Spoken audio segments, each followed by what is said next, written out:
Sa pagtitipon ng overseas Filipino workers sa Salthorn Stadium 1 Chay, ipinabot ni Vice President Sara Duterte ang kanyang taus-pusong pasasalamat sa suporta ng sambayanang Pilipino, lalo na ng mga kababayang nasa ibang bansa sa ginanap na pasasalamat kay PRRD with OFWs. Ang nasabing event ay pinangunahan ng Kingdom of Jesus Christ sa pamumuno ni Pastor Apollo C. Kibuloy. Sa kanyang talumpati, ibinahagi ni VP Sara ang kanyang naging pagbisita kay Pastor Kibuloy sa isang ospital sa Pasig kung saan nagbigay ito ng mensahe ng inspirasyon sa kanya. Bumisita ako sa kanya noong siya ay nasa Pasig Hospital. Sabi niya sa akin, "Ikaw kahit ano man ang sabihin nila, sabihin man nila na kasalanan mo ang lahat ng ito dahil hindi ka tumakbong Pangulo. Ganyan ang nangyari sa buhay mo dahil hindi pwede na ikaw ang mauna at sila ang sumunod dahil wala nang katapusan. Dapat silang mauna at ikaw ang sumunod para matigil na at hindi na paulit-ulit ang kahirapan sa ating bayan."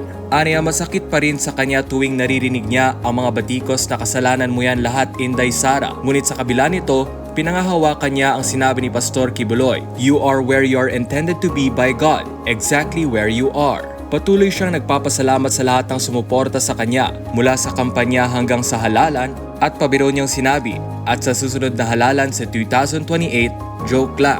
Sa parehong pagtitipon, nagpahayag rin ng suporta sina VP Sara Duterte at Senador Robin Hood Padilla kay Pastor Apollo C. Kibuloy. Ayon kay VP Sara, tignan natin si Pastor Kibuloy kung ano ang madadala niya at may tutulong niya sa Pilipinas. Dumalo rin sa nasabing event si dating Pangulong Rodrigo Roa Duterte na nagbigay ng kanyang pahayag at muling ipinakita ang kanyang suporta kay Pastor Kibuloy, ang kanyang matagal ng kaibigan mula sa Davao City kasama ang iba pang senatoriables ng PDP.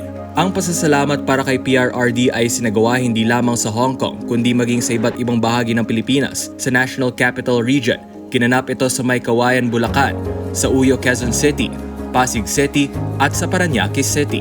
Sa Luzon, isinagawa rin ito sa Santiago City, Isabela, Urdaneta City, Pangasinan, Gumaca, Quezon Province at Tabaco City, Albay.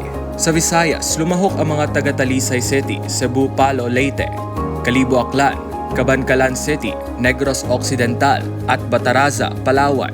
Samantala sa Mindanao naman, itinaos ang pagtitipon sa Kidapawan, North Cotabato, Pagadian City, Zamboanga del Sur, El Salvador City, Misamis Oriental, Valencia City, Bukidnon at Bislig, Surigao del Sur. Sa Davao Region, naganap din ang pagsasama-sama ng mga taga-suporta sa Agdao, Davao City, Catalunan Grande, Davao City, Tugbok, Davao City at Panabo City.